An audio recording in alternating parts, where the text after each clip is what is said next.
স্বামী নীরব থাকে বলেই পরিবারের অন্য সদস্যরা স্ত্রীকে কটু কথা বলার সাহস পায়। একটা কথা পরিবারে খুব সত্যি, যে মানুষটা নিজের স্ত্রীকে রক্ষা করতে পারে না তাকে বাকিরা তেমন গুরুত্ব দেয় না।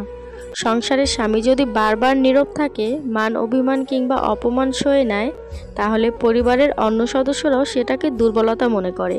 আর এই অবস্থায় সবচেয়ে বেশি আঘাত পান স্ত্রী। দিনের পর দিন কথা শুনে অপমান সহ্য করে, অথচ স্বামী কিছুই বলে না। এ থেকেই সাহস পায় অন্যরা। একটা গবেষণায় বলে, যেখানে স্বামী সক্রিয়ভাবে স্ত্রীকে সাপোর্ট করে সেখানে পারিবারিক নির্যাতন 65% কমে, আর যেখানে স্বামী নীরব সেখানে নির্যাতন ও কটু কথার হার দ্বিগুণ হয়। কেন স্বামীর নীরবতা কটু কথার উৎস?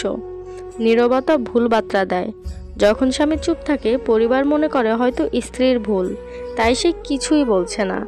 এই ভুল ধারণা থেকেই শুরু হয় অতিরিক্ত মন্তব্য, ব্যঙ্গ, কটু কথা। গবেষণা অনুযায়ী পরিবারের মধ্যে যিনি সিদ্ধান্ত গ্রহণে সবচেয়ে প্রভাবশালী, তার নীরবতা অন্যদের আচরণকে সরাসরি প্রভাবিত করে। স্ত্রীকে একলা মনে করে। মানুষ সাধারণত সেই জায়গাতেই আঘাত করে যেখানে প্রতিরোধ ক্ষমতা কম থাকে।